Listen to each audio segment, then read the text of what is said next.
అంటే ప్రతి రంగంలో ఏ రంగం చూసినా కూడా మరి అల్టిమేట్గా పని చేసి డెలివరీ చేసే కార్మికులు ఎవరైతే ఉన్నారో అలిశెట్టి ప్రభాకర్ గారు చెప్పే మాటల్లో కార్మికుడు చేసే శ్రమ వల్లే లోకానికి అందం ఆకారం వస్తాయని ఒక బలంగా నమ్మి ఆయన అన్న మాట ఏమంటే, పాలరాతి బొమ్మైనా పార్లమెంటు భవనమైనా వాడు చుడితేనే శ్రీకారం, వాడు కడితేనే ఆకారం. అంటే కార్మికుడి యొక్క సత్తా చెప్పడానికి, కార్మికుడి యొక్క గొప్పతనం చెప్పడానికి మరి కవులు ఎన్నో సందర్భాల్లో ప్రయత్నం చేసిన మాట నేను మీకు గుర్తు చేస్తూ ఉన్నా.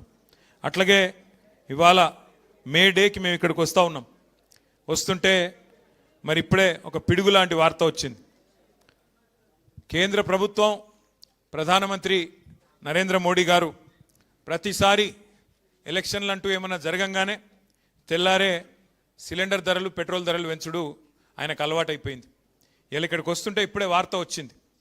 దేశ చరిత్రలో వచ్చే సంవత్సరం అయితే సరిగ్గా 80 ఏళ్ళు నిండుతుంది భారతదేశానికి స్వాతంత్రం వచ్చి. 80 ఏళ్లలో ఎన్నడూ పెంచనంత పెద్ద ఎత్తున వాణిజ్య సిలిండర్ల మీద, అంటే హోటళ్లలో వాడే సిలిండర్ల మీద ఇవాళ రేట్ ఎంత పెరిగింది ఎరికేనా మీకు? తెలియదా? ఎగ్దమ్ ఒకటేసారి 993, అంటే 1000 రూపాయలు, 1000 రూపాయలు ఒక సిలిండర్ మీద పెంచి సామాన్యుడి నడ్డి విరిచి ఆ హోటళ్లలో పనిచేసే కార్మికులందరికీ ప్రధానమంత్రి గారు మేడే కానుక ఇచ్చిండు మీ అందరికీ. ఏది? 1000 రూపాయల సిలిండర్ ధర పెంపు. దీనివల్ల ఏం జరుగుతుంది, ఏమవుతుంది ఒక్కసారి మీరు ఆలోచన చేయండి. హైదరాబాద్లో నిన్నటిదాకా సిలిండర్ ధర 2321, ఇవాళ దాని ధర 3315. ఎన్నడూ ఈ భారతదేశంలో ఇంత పెద్ద ఎత్తున ఎవరు సిలిండర్ ధరలు పెంచలే. దీనితో ఇప్పుడు ఏమవుతుంది, హోటళ్లల్లో, రెస్టారెంట్లలో పనిచేసే కార్మికులందరికీ దినదిన గండం అన్నట్టు వాళ్ళ పరిస్థితి. ఇప్పటికే గ్యాస్ దొరుకుతలేదు, అదే యుద్ధం చాలా అయినాక అని చెప్పి చాలామంది హోటళ్లల్లో తగ్గించిండ్రు, రెస్టారెంట్లలో, హోటళ్లలో తగ్గించారు, ఏది వండుడే తగ్గింది. కానీ ఇవాళ సామాన్యుడు, ముఖ్యంగా లక్షలాది మంది పిల్లలు హైదరాబాద్లో బ్యాచిలర్లు ఇక్కడ ఐటీ ఉద్యోగాలు చేసుకుంటూ, ఇతర ఉద్యోగాలు చేసుకుంటూ హోటళ్ళ మీద, మెస్సుల మీద ఆధారపడేటోళ్ళు ఉంటారు. వాళ్ళందరికీ ఇలా ఇబ్బంది, వాళ్ళందరికీ మరి ఆహారం ధర పెరిగిపోతుంది. అట్లాగే కేవలం వాణిజ్య సిలిండర్లు మాత్రమే కాదు, 5 కిలోల చిన్న సిలిండర్ల మీద కూడా ధర పెంచిండ్రు. 261 రూపాయలు దాని మీద కూడా పెంచిండ్రు.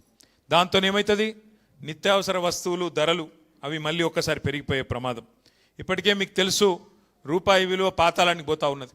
ఇంకో దిక్కు సిలిండర్ల ధర ఆకాశంలోకి పోతున్నది.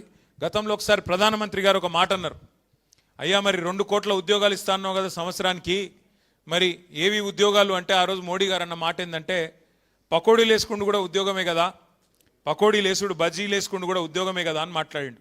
కానీ అలా పకోడీలు వేసుకుందామంటే కూడా వేసుకోలేని పరిస్థితి ఈ సిలిండర్ల ధర పెంచి వాళ్ళని కూడా చావగొట్టిన ఘనత కేంద్ర ప్రభుత్వానికి దక్కుతూ ఉన్నది. అట్లాగే ఇంకొక మాట కూడా మనం ఈ సందర్భంగా విజ్ఞప్తి చేయాలి. ఇది మీకు ఎందుకు చెప్తా ఉన్నా అంటే, సాధారణంగా ఎన్నడూ ఏ ప్రభుత్వం చేయలేదు ఇట్లాంటి పని, ఇవాళ ఈ కేంద్ర ప్రభుత్వం చేస్తూ ఉన్నది. ఇప్పటికే ముడి చమురు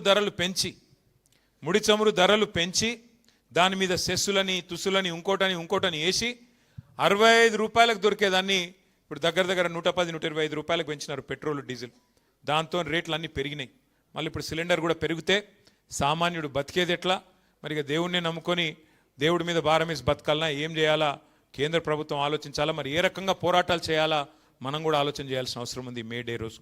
కానీ ఒకటి మాత్రం వాస్తవం, ఈరోజు కేసీఆర్ గారి నాయకత్వంలో మనం గత 10 ఏళ్ళు ఏ ప్రభుత్వాన్ని అయితే ముఖ్యంగా పేదలకు హితంగా నడిపినాము, ఎక్కడ చూసినా ఉత్తరము, దక్షిణము, తూర్పు, పడమర 4 దిక్కుల భారత కార్మిక విభాగం కలిసి మెలిసి కష్టపడుతూ నిర్మాణం చేసిన అద్భుతమైన నిర్మాణాలు ఇవాళ మీకు కనబడతాయి హైదరాబాద్లో, తెలంగాణలో. 10 ఏళ్ల తెలంగాణ ప్రస్థానంలో రాళ్ళెత్తిన కూలీలకు, రక్తం రంగరించిన కార్మికులకు సదా రుణపడి ఉంటామని చెప్పి శిరస్సు వంచి హృదయపూర్వకంగా మీ అందరికి నేను విజ్ఞప్తి చేస్తా ఉన్నా. ఉద్యమ తెలంగాణలోనూ మీరు మాకు వెంట నడిచినారు, అట్లాగే ఉద్ధృత ప్రగతి ప్రస్థానంలో కూడా మీరు మా వెంట నడిచినారు. మరి ఉజ్వల తెలంగాణలో కూడా మీరు మా వెంట నడవాలని చెప్పి కూడా హృదయపూర్వకంగా మిమ్మల్ని ప్రార్థిస్తూ ఉన్నా. తెలంగాణ సంపద పెంచి దేశం ముందు సగర్వంగా నిలబడే విధంగా మరి నిలబెట్టిన ప్రతి కార్మిక సోదరికి, సోదరుడికి సలాం తెలియజేస్తా ఉన్నా. మా జిహెచ్ఎంసి నుండి వచ్చిన మా ఆడబిడ్డలందరూ ఇక్కడ ఉన్నారు. బహుశా నాకు తెలిసి భారతదేశ చరిత్రలో ఏ ముఖ్యమంత్రి గారు కూడా ఈ శ్రమజీవుల విలువని శ్రమజీవుల వారు చేస్తున్న కాంట్రిబ్యూషన్ను కేసీఆర్ గారు గుర్తించిన వాళ్ళు లేరు.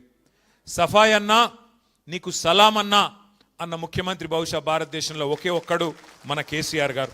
కేవలం మాటలతో సరిపెట్టకుండా కేసీఆర్ గారి నాయకత్వంలో జిహెచ్ఎంసీలో బ్రహ్మాండంగా వారందరూ అడగకపోయినా వేతనాలు పెంచిన రోజులు మీకు గుర్తున్నాయని చెప్పే నేను అనుకుంటా ఉన్నా.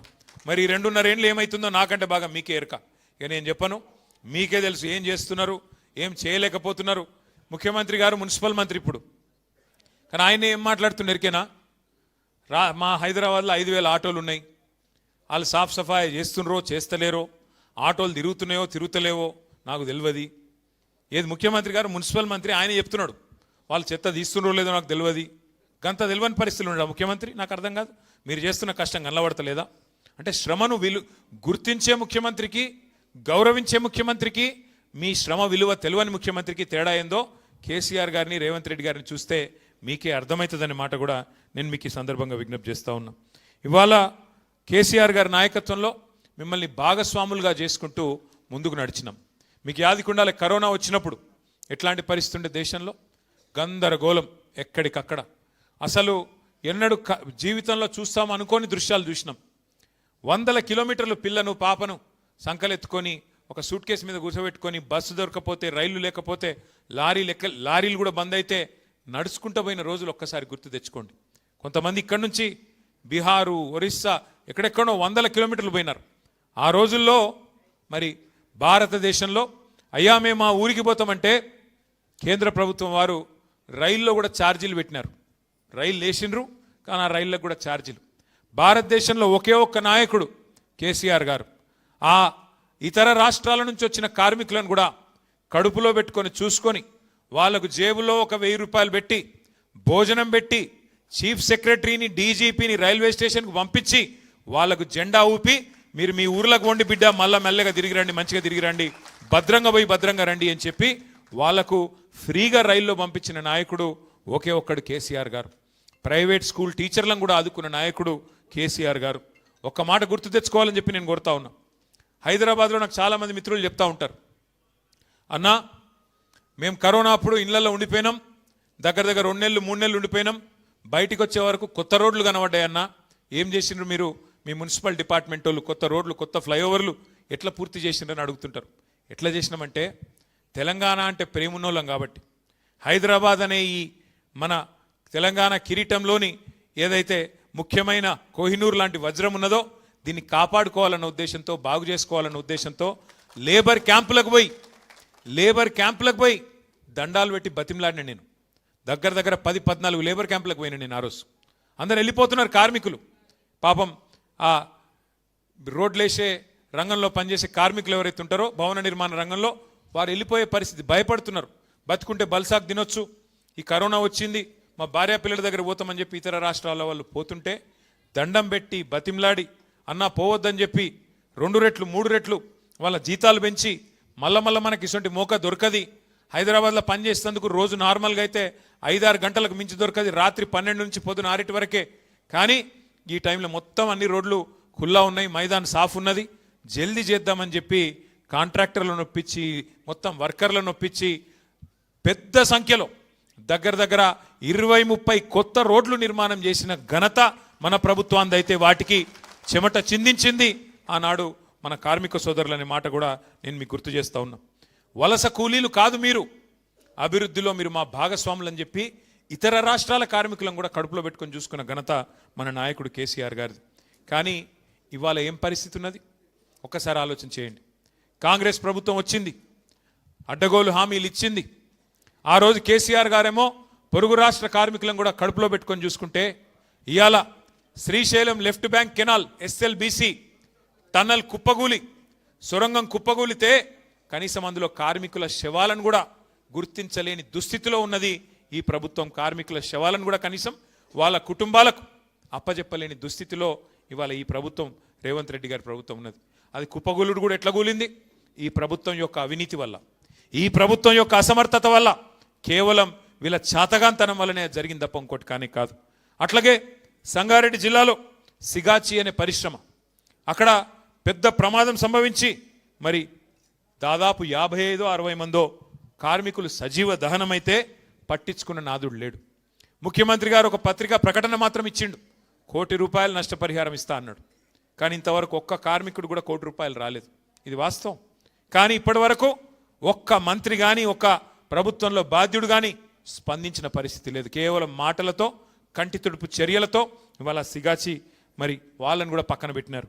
అన్నిటికన్నా ఘోరం ఏంటంటే వలస వచ్చి బతుకుదేరువు కోసం ఇక్కడికి వచ్చిన, నగరానికి వచ్చిన కూలీలు కార్మికుల ఇండ్ల మీదకి బుల్డోజర్లు పంపిస్తున్నాడు. ఇప్పుడే మా శ్రీనివాస్ గౌడన్న యాద్ చేస్తున్నాడు.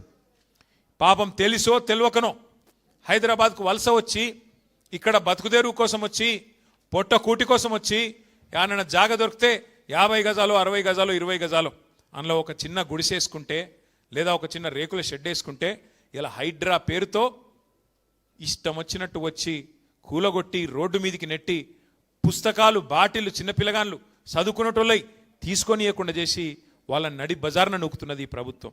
అందుకే నేనంట ఈ ప్రభుత్వం, కాంగ్రెస్ ప్రభుత్వం కట్టే కొట్టే తెచ్చే అన్నట్టు చెప్పాలంటే ఏమున్నది గర్వకారణం? ఈ ప్రభుత్వం చూస్తే కూల్చివేతలు, ఎగవేతలు, పేల్చివేతలు అన్నీ ఎగ్గొట్టుడేనాయి. ఏమన్నాడు అన్నాడు రేవంత్ రెడ్డి గారు? 420 హామీలు ఇచ్చిండు. అత్తలకు 4000, కోడళ్లకు 2,500 చెప్పిండా లేదా? ఒక్క అత్తకు పడ్డాయా 4000? ఒక్క కోడలి పిల్లకు పడ్డదా 2,500? మొన్న ఈ మధ్య నేను సూర్యాపేట పోయినా. మా నాయకుడు ఒకడు సోదరుడు, మా కార్యకర్త కొత్తగా పెళ్లి చేసుకుంటా ఒక నెల ఆలస్యంగా పోయినా. ఎందుకంటే పెళ్ళి అయింది, ఒక నెల అయినాక పోయినా. నేను అప్పుడు పెళ్ళికి పోలేను కాబట్టి ఇంటికి పోయినా. ఇంటికి పోగానే ఛాయ్ దాపిచ్చిర్రు, చల్ల మన నీళ్ళు ఇచ్చిర్రు, ఛాయ్ దాపిచ్చిర్రు. బాగున్నావా తల్లి అన్న ఆ పెద్ద మనిషిని. ఎవరు? మా నాయకుడి అమ్మగారిని. ఏం బాగున్నా కొడుక? ఏం బాగలేనన్నది. అగో ఏమైందమ్మా అని నేనంటే, అంటే ఇక కోడలి పిల్ల వస్తుంది, నెలకు 2,500 వస్తాయి అనుకున్నా, కోడలు వచ్చింది కానీ ఏం రాలే అన్నది. ఇది ఎక్కడ బాధ? నేను కోడలి పిల్లని చూస్తే ఆ పిల్ల ఇంకా గడుస్తున్నది. అత్త నువ్వు కూడా 4,000 వస్తాయి అనుకున్నావు, నీకేమైనా వచ్చినాయా అని ఆమె అన్నది. ఇప్పుడు రేవంత్ రెడ్డి వల్ల అత్త కోడల పంచాయతీలు కూడా మోపోయినాయి. అంటే ఎంత దౌర్భాగ్యపు పరిస్థితి అంటే 100 రోజుల్లోనే 6 గ్యారంటీలు, 100 రోజుల్లోనే మొత్తం చేస్తా. ఎలక్షన్లకు ముందేమో దాన వీర శూర కర్ణ, ఎలక్షన్లు అయిపోయినాకనేమో కుంభకర్ణ. మర్చిపోయిండు. ఆగం. అడిగినాం అనుకో గట్టిగా, ఏమయ్యా రేవంత్ రెడ్డి గారు మరి ఇన్ని నరికితీవి కదా, ఆశాలకు 18,000 అంటివి, ఆశ చూపెడితివి, అందరికి ఏమేమో చెప్తివి, ఏమన్నా చేసినావో ఒక్కటన్నా చెప్పు ఏం సంగతి అంటే, ఎంత కండలు తిరిగిన వస్తాదైనా 3 నెలల పిల్లలు ఉడితిస్తాడా? ఇది ముఖ్యమంత్రి నోట్లకెళ్ళి వచ్చే మాటనా? ఇది మాకు తెలియదా? 3 నెలల పిల్లలు పుట్టరని మనకు తెలియదా? ఎవరికి కింద కూర్చున్న వాళ్ళకి ఎవరికి అర్థం కాదా? ముఖ్యమంత్రి నోట్లకెళ్ళి వచ్చే మాట. మరి ఎవడు చెప్పమన్నాడు నిన్ను? 90 రోజుల్లో చేస్తా, 99 రోజుల్లో చేస్తా. బాండ్ పేపర్లు ఎందుకు రాసిరు? జేమ్స్ బాండ్ లెక్క. మీ ఆయన చెప్పిండు కదా డిప్యూటీ సీఎం, భద్రంగా పెట్టుకోండి కార్డులు, భద్రంగా దాచిపెట్టుకోండి 90 రోజులు. మా వాళ్ళు వస్తారు, ఇప్పుడు ఎడబెట్టుకోవాలి మరి కార్డులు. ఏం చేసుకోవాలి కార్డులు? అంటే కమల్ హాసన్ మించిన యాక్టింగులు చేసిరు ఎలక్షన్లకు ముందేమో. ఇప్పుడేమో ఏమైనా అంటే 3 నెలల పిల్లలు పుట్టిస్తారా ఎవడన్నా అని మాట్లాడుతుండు. అయ్యా రేవంత్ రెడ్డి గారు, మాకు కూడా తెలుసు 9 నెలలకు పిల్లలు పుడతారు. కానీ నేను అడుగుతున్నా, 3 నెలలు ఎప్పుడో అయిపోయింది, 30 నెలల పడ్డది. మరి 30 నెలలకు కూడా పిల్లలు పుట్టకపోతే నిన్నేమనాలి మరి?